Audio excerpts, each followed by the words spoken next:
What? What? Arthur can do more damage than Gawain? Can Arthur do more damage than Gawain with AOE damage? Gawain is supposed to be the top tier legendary hero for AOE damage. And yes, Arthur can do more damage than him with the Frost weapon, which you can obtain free to play very, very easily. We've got Arthur and his fire weapon behind us doing that big AOE damage. I'm on hell right now farming, but we're going to jump out of here and we're going to go over to our arena.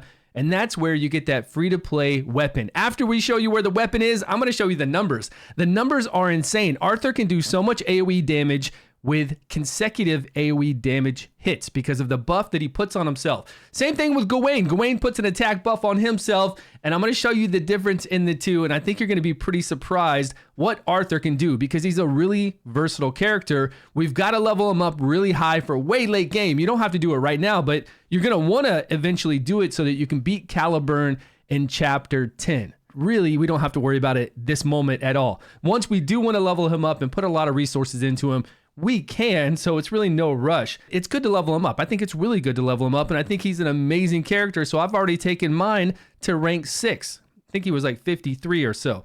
Here in Arena, we've got the Arena shop. Whether you enjoy Arena or not, do it every day. If you want to come in here and just get an easy win, do like I do and put up a defense of one person. I've got a level 1 person defense. I get beat all the time, every time. I drop down, and whenever I want to do a battle, it's easy, right? It's very easy. I put in my guys, I hit auto, and I get 10 arena tokens. If you just want to get 5 arena tokens because the battle's too hard, just put a level 1 in against the enemy, let the enemy hit that level 1 and kill you. Don't back out. If you back out, you won't get any tokens. And then once you get that lost, you're going to get 5 tokens. I prefer to get the 10 tokens every win. We have 5 arena battles a day. You can spend 50 crystals to refresh that only one time to get a total of 10 a day. And if you get all 10 wins, that's going to be 100 tokens. And then when you come in here in the token shop, you can get his Frost weapon right there.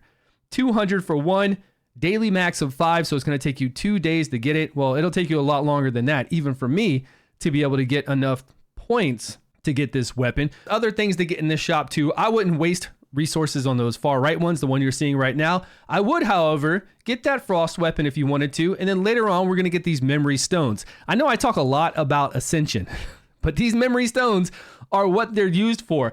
So we're going to get a whole bunch of Arthur memory stones. 5 a day sounds amazing because it takes a lot to ascend our heroes from those gold stars to these red stars that makes them extremely strong. And I think that's where Arthur is going to play a big part in this game for free-to-play low spender, that we can get his Frost weapon and use all the affinities, and we can ascend him to where we can ascend other heroes. Like, we won't be able to get enough multiple copies, pull duplicate copies of those heroes to ascend them. And since I talk so much about Ascension, I wanted to show you guys, so I went ahead and rushed and made Anguish 60, but it didn't unlock. I'm pretty sure it's in Chapter 10. Somebody said make your guy 60 to unlock, but no prompt came up.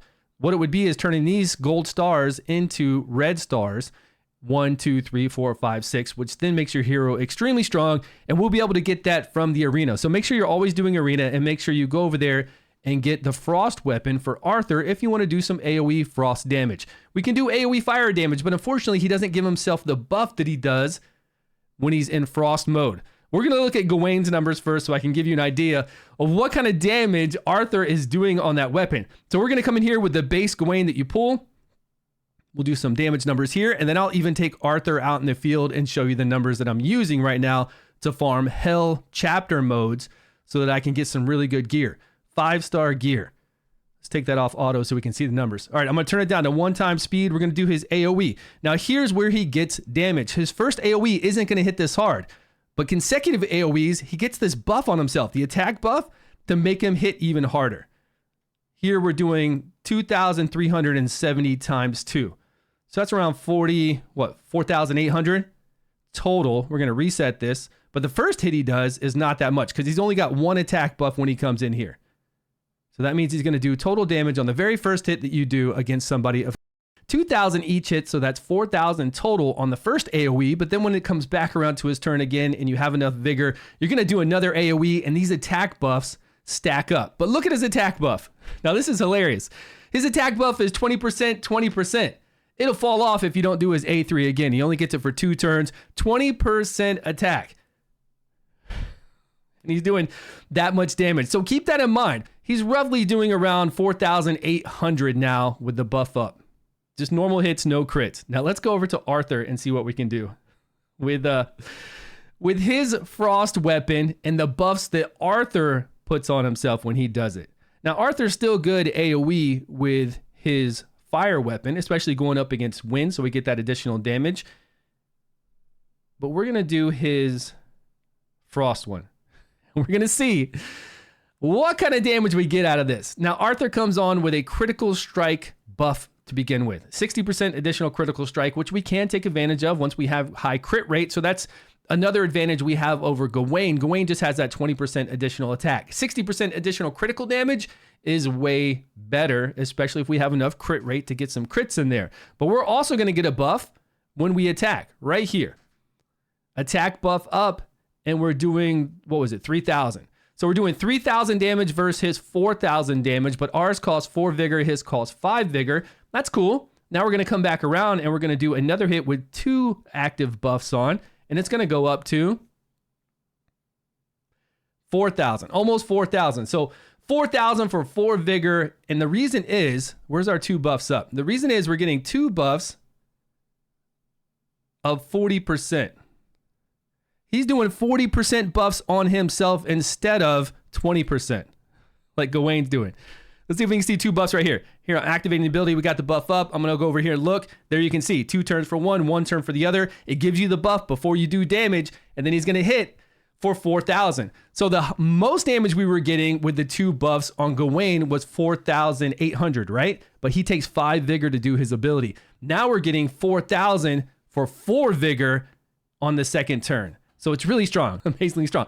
Amazingly strong, right? And the second ability also has an AOE, which is pretty nice. So per Vigor Cost, I've got it over here on my chart. If you ever want to go to my Google Drive and check this out, you can see King Arthur down here at Frost, 3,000 base. This is without crits. This is without the additional attack buff for doing it twice. And then you can see his AOE damage down here. But if you do that AOE damage, his second ability for 2 Vigor, when he has that increased attack up, it's going to be much stronger than 431 times 3. And then we can see Gawain right here at number 13. He does 4,000 for 2 hits on that 5 vigor.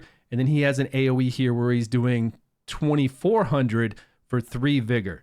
So really comparable stuff. The only difference is really the vigor cost. If Arthur had a higher vigor cost, like if they had matching vigor cost, then it would be around the same damage. I'm sure if you calculate it per vigor, which I was too lazy to do. Now that I'm thinking about that, that'd actually be a cool thing to do. Calculate per vigor the numbers to see who comes out ahead. They're going to be really, really close. So I think it's amazing. And I think Arthur is actually really good. So if you want to pick up his frost weapon, if you want to dedicate your resources to pump Arthur up, because you're going to need to at end game anyways to get through story mode right now, I think it's a good idea. My preference in story mode though is to go single target damage, because when I can do a skill 3 and do 1 single target big hit and actually take somebody out, that's how I've gone through story mode myself. I'm on chapter 10.3, and then I'm on the hard stages of adventure over here on hell mode.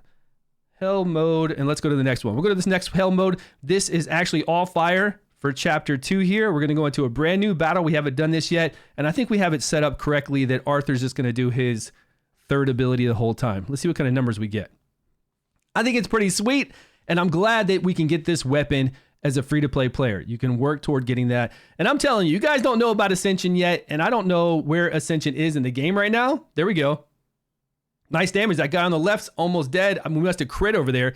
I do notice that the crits are hard because he starts with that critical damage buff. That's why, that 60% additional critical damage buff that he started with. So when we get that crit over there, it's massive. Here we go again.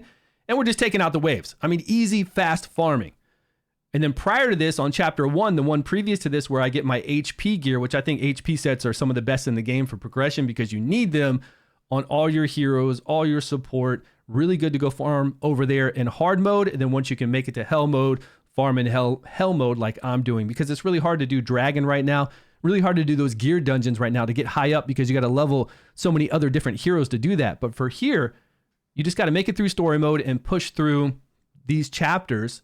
Even if you don't 3-star it, it's fine. Just keep pushing until you can go up to the next higher, normal, hard, hell, and get in here and farm the gear. Because here I'm guaranteed 3-star to 5-star. and I'm searching for that 5-star. I'll take good 4-star too with substats of Vigor, with main stat of Vigor on the ring, and anything else that comes up that's really good. But I think it's fantastic to have Arthur pumping out the damage, although I think he's getting hurt right here. Yeah, they're attacking him. I just like to see Arthur doing so much damage because he's the one we start with. We do spend resources into him. They kind of make us do it, and I'm glad that he's useful. He's going to be really good in PvP this way as well. Although, again, I'm going to fall back on I love single target damage the most, because when I want to take something out, I want to take it out. I don't want to spread the damage and do big damage to everybody unless I can do enough AOE damage back to back to back to take everything out. I want to go in there and single target, and that's what I've been doing with Anguish, and it's been working out well. But I still think I'm farming with Arthur, though, because these are making some fast farms. So I'm using Arthur, I'm farming with Arthur, and I think he's really great, and I love the comparison of him up against Gawain.